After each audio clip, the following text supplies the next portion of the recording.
Imagine working 12 hours a day for 3 straight months, no days off, sleeping on frozen ground with rattlesnakes, eating the same meal 3 times a day until you're sick of the smell, bathing maybe twice in 90 days. And at the end of all that misery, you get paid $90, $1 per day of hell. That was the reality of a cattle drive in the Old West. Not the romantic adventure Hollywood sold you. Not the cowboy fantasy everyone imagines. This was brutal, dangerous, soul-crushing work that killed men regularly and broke the spirits of those who survived. Today we're taking you through every miserable day of a real cattle drive. And I promise you, by the end of this video, you'll never look at cowboys the same way again.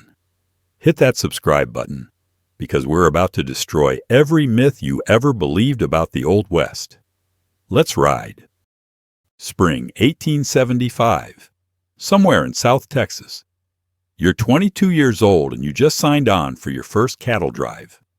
The trail boss offered you $30 a month for 3 months of work, driving 2,000 head of longhorn cattle from Texas to Kansas. $90 total. That sounds like decent money. A store clerk makes about $40 a month. So you're taking a pay cut, but it's an adventure, right? You'll see the frontier. Sleep under the stars. Live the cowboy life. You have no idea what you've just agreed to.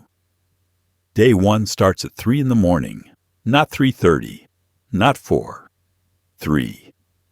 The cook bangs a metal spoon against his pot and yells for everyone to get up. You spent the night on the hard ground with a saddle for a pillow. Your blanket is damp from morning dew. Your back aches. Your neck is stiff. You're exhausted because you only got 4 hours of sleep. Welcome to cattle drive life. This will be your reality for the next 90 days. The cook has prepared breakfast. It's the same thing you'll eat for the next 3 months. Beans, bacon, hardtack biscuits that could break your teeth, coffee so strong it tastes like liquid dirt. You choke it down because you won't eat again for 6 hours and you need the energy. The bacon is mostly fat and gristle. The beans are barely cooked. The biscuits are weevil infested, but you eat them anyway because there's nothing else. In 3 weeks, you'll hate the smell of this food so much that eating will become a chore instead of a pleasure. By 4 in the morning, you're in the saddle. Your job is riding drag. That means you're at the very back of the herd, behind 2,000 cattle kicking up dust. Within 10 minutes, your face is coated in a layer of brown grit. It's in your eyes, your nose, your mouth. You can taste it when you swallow. The bandana over your face helps a little, but not much. The dust cloud is so thick you can barely see the cattle 20 feet ahead. You'll breathe this dust for 12 hours. Your lungs will burn. You'll cough up brown phlegm for weeks. The cattle move slowly. Maybe 10 to 15 miles a day if you're lucky. Your job is to keep stragglers from falling behind and to watch for cattle that try to break away from the herd. It sounds simple until you realize that longhorn cattle are mean, stubborn, and unpredictable. They have horns that can span 6 feet from tip to tip. They can gore a horse or a man without warning, and they spook easily. A rabbit jumping out of the brush can trigger chaos. Hour 6. Your back is screaming. Sitting in a saddle for 6 straight hours does things to your body that you can't imagine until you've done it. The inside of your thighs are raw from friction. Your rear end is numb. Your shoulders ache from tension. And you still have 6 more hours to go before your shift ends. There's no quitting, no break time, no sitting in the shade for a few minutes. You ride until your shift is over, or you don't get paid. Around noon, the herd stops to graze and water. This is when you get your second meal. It's the same as breakfast. Beans, bacon, hardtack, that coffee that tastes like punishment. You wolf it down in 10 minutes and get back in the saddle. The trail boss doesn't tolerate lazy cowboys. You're being paid to work, so you work. Complaining gets you nothing except a reputation as a whiner. And on a cattle drive, reputation is everything. Afternoon brings new misery. The sun beats down without mercy. There's no shade on the open prairie. Your hat helps a little, but the heat is relentless. Temperatures regularly hit 90 or 100 degrees. You're wearing wool pants because denim won't be common for cowboys for another few years. Wool in 100-degree heat. The sweat soaks through your shirt. Salt stains appear on your clothes. You drink water from your canteen, but it's warm and tastes like the canvas bag it's stored in. You dream about cold water, about shade, about anything except sitting on this horse-breathing dust. Then it starts to rain. You'd think rain would be a relief. You'd be wrong. Within minutes, you're soaked to the skin. The wool pants now weigh twice as much and chafe even worse. Water runs off your hat in streams. The temperature drops 20 degrees, and suddenly you're shivering. They start moving faster, breaking formation. You have to work twice as hard to keep them together. And the ground turns to mud that sucks at your horse's hooves and makes every step difficult. Night falls, and your 12-hour shift finally ends. You've been in the saddle since 4 this morning. It's now 8 at night. 16 hours of work with a 30-minute break for lunch. But you're not done. You have night watch duty.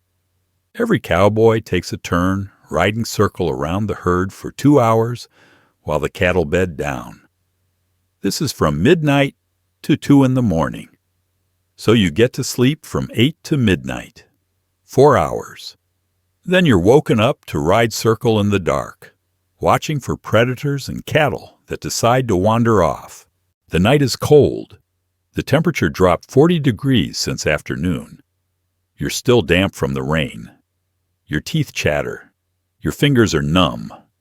You ride slowly around the herd, singing softly to keep the cattle calm. This isn't romantic cowboy ballads.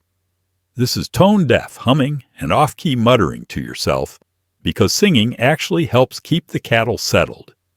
The science won't be understood for decades, but cowboys know it works. So you sing badly in the freezing dark, alone with your thoughts and your misery. 2 in the morning comes, and your relief shows up.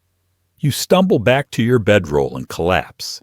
You get 1 hour of sleep before the cook starts banging that pot again at 3. And then you do it all over. Same dust, same food, same aching body, same everything, for 90 days straight. Week 2. You've developed saddle sores. The constant friction is worn through your skin in several places. These sores are raw, painful, and prone to infection. You mention them to the trail boss. He tells you to toughen up.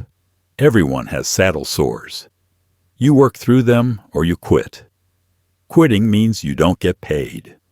So you work. Every movement is agony. Sitting hurts. Standing hurts. You sleep on your side to avoid putting pressure on the sores. They'll heal in a few weeks, only to be replaced by new ones in different locations. The food situation is getting worse. The bacon supply is running low, so portions are smaller. The beans have developed an interesting smell that suggests they're not quite fresh anymore. You eat them anyway, because the alternative is hunger. And you learned quickly that hunger on a cattle drive is a constant companion. The cook does his best with limited supplies, but there's only so much you can do with beans, bacon, and flour. You fantasize about fresh vegetables, about fruit, about anything that isn't beans. Week 3 brings the first river crossing.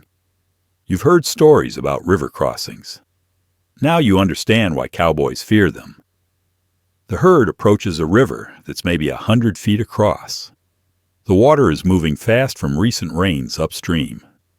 The trail boss sends the lead cattle in first. They hesitate, not wanting to enter the water. Cowboys on the banks yell and crack whips to force them forward. Finally, the leaders plunge in. What happens next is controlled chaos. 2,000 cattle entering a fast-moving river creates a scene that has to be seen to be believed. The current pushes them downstream.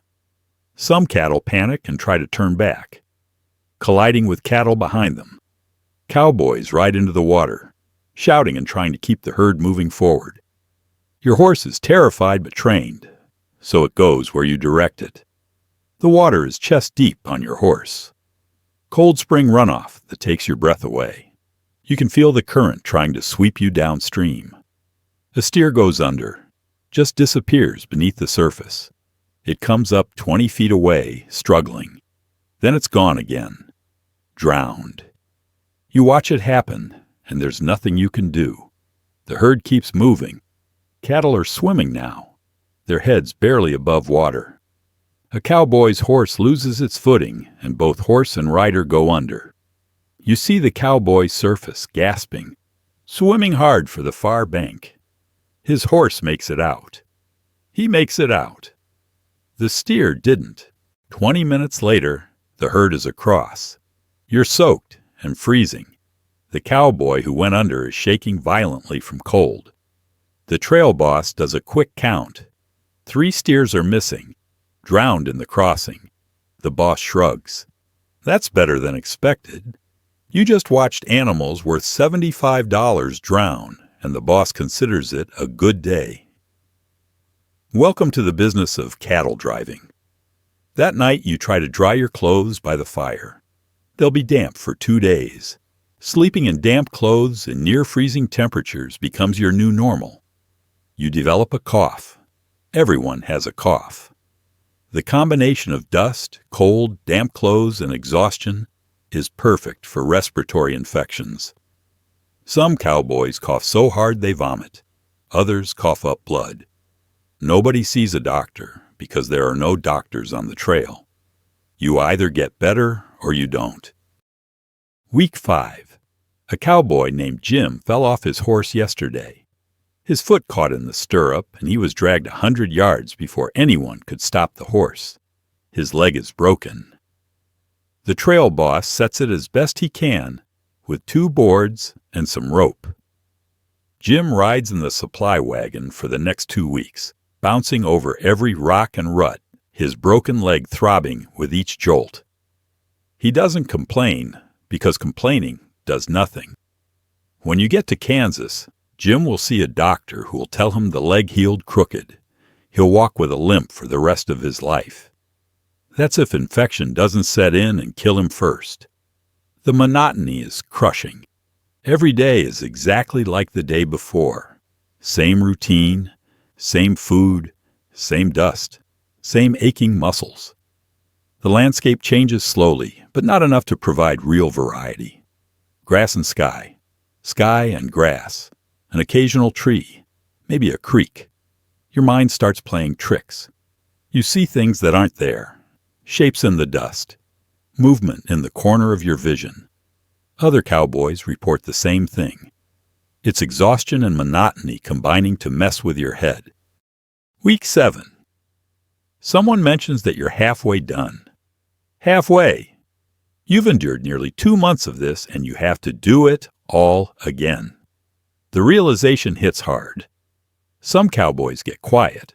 Others get angry. One cowboy tries to quit. The trail boss tells him he can leave any time, but he won't get paid. Not 1 cent. You work the full drive or you get nothing. The cowboy stays. What choice does he have? Walking back to Texas with no money and no horse is a death sentence. The weather turns bad. A storm rolls in with thunder that sounds like cannon fire. Lightning strikes the ground close enough that you can smell the ozone. The cattle go crazy. They start running. All 2,000 of them, running blind in a thunderstorm at night. This is the nightmare scenario every cowboy fears. A stampede. You're on your horse instantly, riding hard in the dark, trying to get ahead of the stampeding cattle. The trail boss is shouting orders you can barely hear over the thunder and the sound of 2,000 hooves hitting the ground. The strategy is to turn the leaders. Get them running in a circle instead of a straight line. Eventually they'll tire and stop. But first, you have to ride alongside a stampeding herd in the dark, while lightning explodes around you, and pray your horse doesn't step in a hole. Other cowboys are doing the same thing. Someone's horse goes down. You hear the scream, but you can't stop. Stopping means death. You ride. An hour later, the cattle finally slow and stop. Everyone is alive. The cowboy whose horse went down has a broken collarbone. His horse broke its leg and had to be shot. One less horse, one injured cowboy. And the herd is scattered over 5 miles. It'll take 2 days to round them all up. You spend those 2 days riding in every direction, finding strays and driving them back to the main herd. This is in addition to your regular 12-hour shifts. You work 16-hour days for those 2 days of roundup.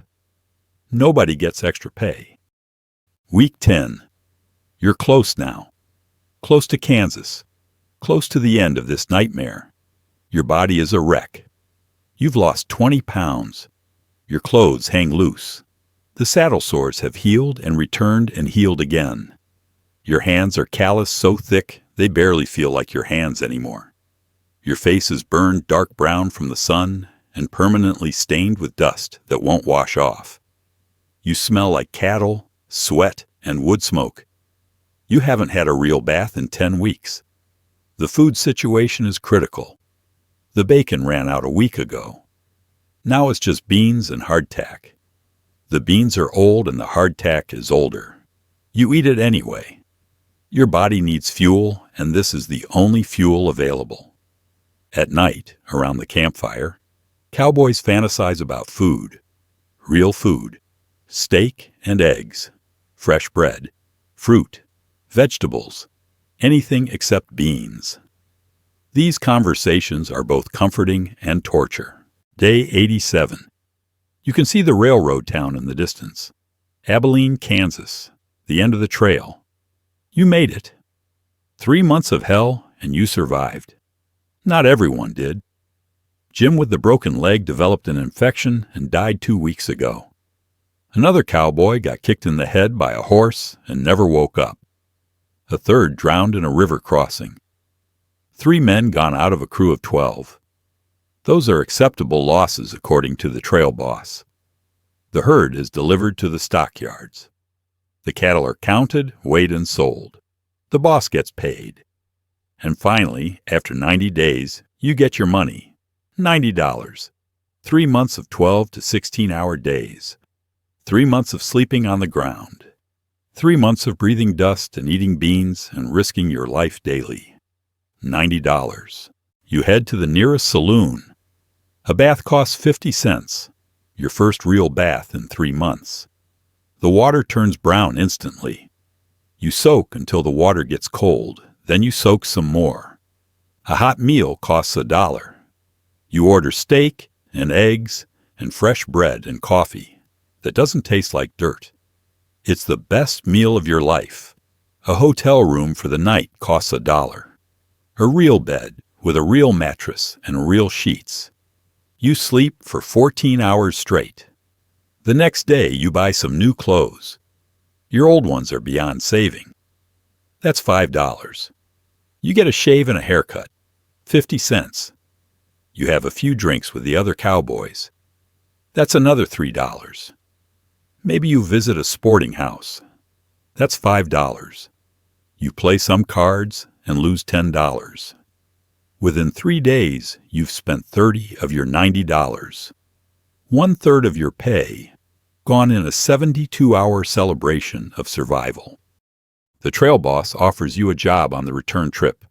Empty wagons heading back to Texas. Only $60 for the return because there's less work.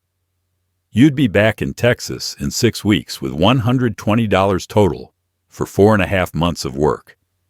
That's less than $30 a month. Less than a store clerk makes. And you'd have to do another cattle drive. Most cowboys say no. Once is enough. They take their remaining $60 and look for other work. Anything else. Ranch hand. Cowhand at a local spread. Freight hauler. Anything that doesn't involve 3 months of sleeping on the ground and eating beans. Some cowboys blow all their money in a week and end up broke. signing on for another drive because they're desperate. The cycle repeats. This was the reality of cattle drive life. Not the romance, not the adventure, not the cowboy fantasy. This was brutal manual labor in terrible conditions for barely survivable wages. The men who did this work weren't heroes seeking glory. They were desperate young men who needed money and had no better options.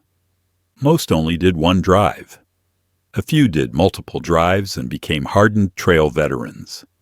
Even fewer became trail bosses who made actual good money from the business. The great cattle drives lasted from the end of the Civil War in 1865 until the mid-1880s, when railroads expanded and barbed wire fenced off the open range. Maybe 20 years of this brutal trade. In that time, thousands of young men rode those trails. They endured heat and cold and dust and danger. They ate terrible food and slept on hard ground and worked until their bodies broke. And they did it for wages that barely covered their expenses. So the next time you see a cowboy movie where the hero is singing around a campfire under romantic starlight, remember the reality. Remember the dust and the saddle sores. Remember the beans and the river crossings and the stampedes. Remember Jim with his broken leg that killed him. Remember 90 days of hell for $90. That was the real cowboy life. And it was anything but romantic. If this deep dive into the brutal reality of cattle drives opened your eyes, make sure you're subscribed for more honest looks at the Old West.